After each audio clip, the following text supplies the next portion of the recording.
नमस्कार विद्यार्थी मित्रों, ओम एज्युकेशन चैनल में आपनु हार्दिक स्वागत है।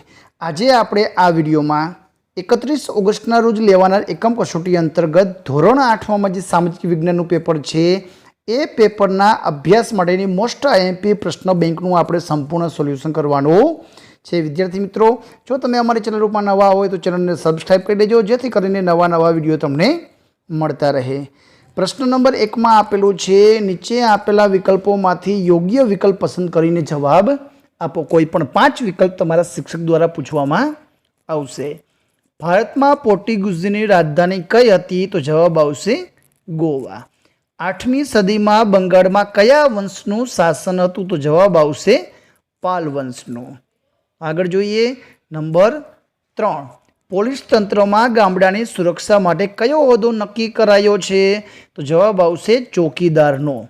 भारत में सनदी सेवाओं शरू करवानो श्रेय कोने आपवामां आवे छे? तो जनरल कॉर्नवॉलिसने। फोर्ट विलियम कॉलेज क्यां आवेली छे? तो जवाब आवशे ए कोलकाता में आवेली छे। नंबर 6, बंगाल में अंग्रेजों ने मुक्त वेपार करवानी छूट कोने आपी हती?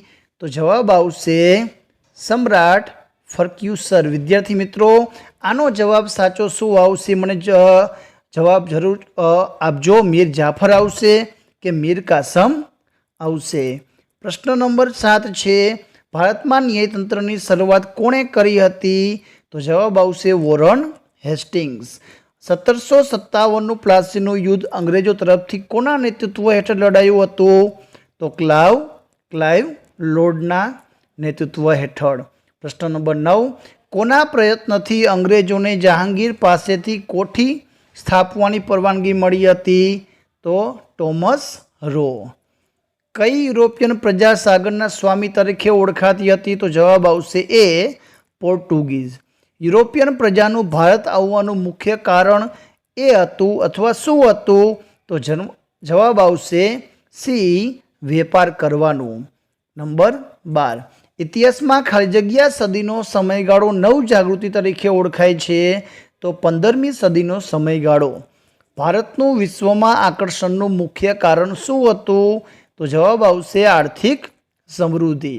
फोर्ट विलियम कॉलेजनी स्थापना कया शहर में करवामां आवी हती? तो कोलकाता में स्थापना करवामां आवी हती।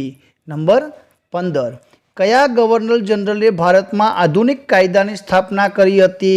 तो जवाब आवशे ए लॉर्ड विलियम बेंटिंग। कया मैसूर विग्रह में अंग्रेजों साथे पराजित थता टीपू सुल्तान ने भयंकर नुकसान थयुं हतुं? तो तृतीय मैसूर विग्रह में। प्रश्न नंबर 17, अंग्रेजोनी फोर्ट विलियम नामनी वसाहत आज क्या नामे ओळखाय छे? तो जवाब आवशे कोलकाताना नामे ओळखाय छे। भारत में डेनिश प्रजाए पोतानुं वेपारी मथक बंगाल में क्या स्थाप्युं हतुं? तो श्रीरामपुर में। तुर्कोए कॉन्स्टेंटिनोपल क्यारे जीती लीधुं हतुं? तो 1453 में।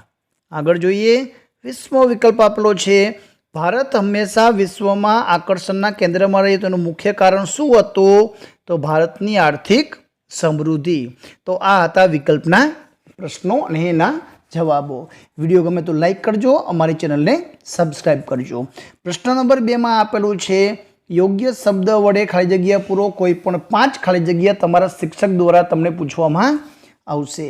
नंबर 1, खाली जग्याना हकने लीधे नागरिक सरकार सामे विरोध रजू करी सके छे? तो कयो हक? स्वतंत्रताना हकने लीधे। भारतना नागरिकोने खाली जग्या मूलभूत हको आप्या छे? तो कुल 6 मूलभूत हको आप्या छे। संघ सरकारने खाली जग्या तरीके पण ओळखाय छे? तो जवाब आवशे केंद्र सरकार तरीके पण ओळखाय छे। धार्मिक दृष्टिए भारत एक खाली जग्या देश छे? तो भारत एक बिन सांप्रदायिक देश छे, कोईपण धर्मना आधारे चालतो नथी। प्रश्न 5 में खाली जग्या में छे, भारत में सामान्य रीते दर खाली जग्या वर्षे चूंटणी योजाय छे? तो 5 वर्षे। बंधारणनी शरूआत खाली जग्याथी थाय छे? तो जवाब आवशे आमुख। दर वर्षे खाली जग्या दिवस ने बंधारण दिवस तरीके उजववामां आवे छे? तो 26 नवेम्बर। 8મું છે બંધારણ સભાના અધ્યક્ષ ખાલી જગ્યા હતા, તો જવાબ આવશે ડૉક્ટર રાજેન્દ્ર પ્રસાદ. બંધારણ સભામાં કુલ ખાલી જગ્યા સભ્યો હતા, તો જવાબ આવશે 389. ખાલી જગ્યા એ લોકશાહીનું મહત્વનું પાસું છે, તો જવાબ આવશે સ્વતંત્રતા. ભારતે ખાલી જગ્યા શાસન પદ્ધતિ અપનાવી છે, તો જવાબ આવશે લોકશાહી શાસન પદ્ધતિ અપનાવી છે. 12મું છે આપણા દેશના બંધારણની શરૂઆત ખાલી જગ્યાથી થાય છે, તો જવાબ આવશે આમુખથી. બંધારણ દિનની ઉજવણીના દિવસે ખાલી જગ્યાને ખાસ યાદ કરવામાં આવે છે, તો જવાબ આવશે ડૉક્ટર ભીમરાવ આંબેડકરને યાદ કરવામાં આવે છે. ખાલી જગ્યાને બંધારણના ઘડવૈયા તરીકે ઓળખવામાં આવે છે, તો જવાબ આવશે ડૉક્ટર ભીમરાવ આંબેડકર. બંધારણની ખરડા સમિતિના અધ્યક્ષ તરીકે ખાલી જગ્યા હતા, તો જવાબ આવશે ડૉક્ટર ભીમરાવ આંબેડકર. 16મી ખાલી જગ્યા આપેલી છે ખાલી જગ્યા અને ખાલી જગ્યા ફરજો એક સિક્કાની બે બાજુઓ છે, તો હક અને ફરજો. આપણા બંધારણની શરૂઆત ખાલી જગ્યા થાય છે, તો આમુખથી થાય છે, આમુખ. બંધારણ સભામાં કુલ ખાલી જગ્યા સભ્ય હતા 389. બંધારણ સભાના અધ્યક્ષ ખાલી જગ્યા હતા ડૉક્ટર રાજેન્દ્ર પ્રસાદ, અને બંધારણ ઘડવા માટે રચવામાં આવેલી સભાને ખાલી જગ્યા કહેવાય, તો એને બંધારણ સભા કહેવાય. પ્રશ્ન નંબર 3માં તમને પૂછાયેલા છે, એક વાક્યમાં જવાબ આપો. કોઈ પણ 5 પ્રશ્ન તમારા શિક્ષક દ્વારા તમને પૂછવામાં આવ્યા હશે. પેલું છે ઉલગુલાન ચળવળનો પ્રભાવ કયા પ્રદેશમાં હતો, તો જવાબ આવશે દક્ષિણ બિહારના છોટા નાગપુર વિસ્તારમાં હતો. મહાલવારી પદ્ધતિનો અમલ ક્યાં કરવામાં આવ્યો હતો, તો ઉત્તર પશ્ચિમ પ્રાંત અને મધ્ય ભારતના કેટલાક પ્રદેશોમાં થયો હતો. રૈયતવારી પદ્ધતિના પ્રણેતા કોણ હતા, તો પ્રણેતા થોમસ મુનરો હતા. બિરસાએ કઈ શાળાઓમાં શિક્ષણ મેળવ્યું હતું, તો જવાબ આવશે બિરસાએ સ્થાનિક મિશનરી શાળાઓમાં શિક્ષણ મેળવ્યું હતું. નંબર 5 બિરસા મુંડાનું બચપણ કેવી રીતે પસાર થયું હતું, તો બિરસા મુંડાનું બચપણ ઘેટા બકરા ચડાવવામાં, વાંસળી વગાડવામાં અને અખાડાની રમતો રમવામાં તેમજ પિતા સાથે સતત એક જગ્યાએથી બીજી જગ્યાએ સ્થળાંતર કરવામાં થયું હતું. બિરસા મુંડાએ ક્યારે કઈ ચળવળનું નેતૃત્વ લીધું હતું, તો બિરસા મુંડાએ ઈસવીસન 1895માં ઉલ ગુલાન ચળવળનું નેતૃત્વ લીધું હતું. 19મી સદીમાં ભારતમાં કઈ કઈ જનજાતિના સમૂહ રહેતા હતા, તો 19મી સદીમાં ભારતમાં ખોડ, સંથાલ, મુંડા, કોયા, કોલ, ગોંડ, ભેલ, વનગુજ્જર, લબાડિયા, બક્કરવાલ વગેરે જનજાતિના સમૂહો રહેતા હતા. ભારતમાં મહાલવારી પદ્ધતિનો અમલ ક્યાં થયો હતો, તો ઉત્તર પશ્ચિમ પ્રાંત અને મધ્ય ભારતના કેટલાક પ્રદેશોમાં. કાયમી જમાબંધીનું શું પરિણામ આવ્યું, તો કાયમી જમાબંધીને પરિણામે બંગાળના ખેડૂતો અનેક વિદ્રોહ થયા. અંડ ભંડાર તરીકે ઓળખાતું બંગાળ છે એ કંગાળ બની ગયું. બિરસાએ કયા ધર્મનો પ્રચાર કર્યો હતો, તો બિરસાએ વૈષ્ણવ ધર્મનો પ્રચાર કર્યો હતો. રૈયતવારી મહેસૂલી પ્રથા અમલમાં મૂકનાર કોણ હતા, તો જવાબ આવશે થોમસ મુનરો. બિરસાએ મુંડા જનજાતિના લોકોને શેની હાકલ કરી હતી, તો બિરસાએ મુંડા જનજાતિના લોકોને ગૌરવપૂર્ણ ભૂતકાળ પ્રમાણે જીવન જીવવાની હાકલ કરી હતી. સ્થળાંતરીય ખેતી કોને કહેવાય, તો જંગલના વૃક્ષો કાપી જમીન સમતલ કરવામાં આવે. આ જમીન પણ એક વખત પાક ઉગાડ્યા પછી ત્યાંથી બીજી જગ્યાએ ખેતી કરવામાં આવતી. આ ખેતીને સ્થળાંતરીય ખેતી કહેવામાં આવે.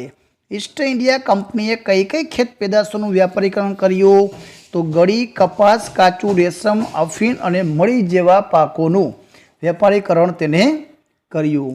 બિરસા મુંડાએ કયા સામાજિક કાર્યો કર્યા હતા, તો બિરસા મુંડાએ સમાજના લોકોને દારૂ પીવાનું છોડી દેવું, ઘર અને ગામની સફાઈ રાખવી, ડાકણ જાદુકણામાં વિશ્વાસ ન રાખવો જેવી બાબતો કરવા માટે પ્રયત્ન કર્યા હતા. પોતાના સમુદાય ગૌરવપૂર્ણ ભૂતકાળ પ્રમાણે જીવન જીવવા હાકલ કરી અને એક જગ્યાએ રહીને ખેતી કરવાનું જણાવ્યું. આ રીતે સામાજિક કાર્ય કર્યા હતા. વિદ્યાર્થી મિત્રો, પ્રશ્ન નંબર 4માં જોડકા આપેલા છે.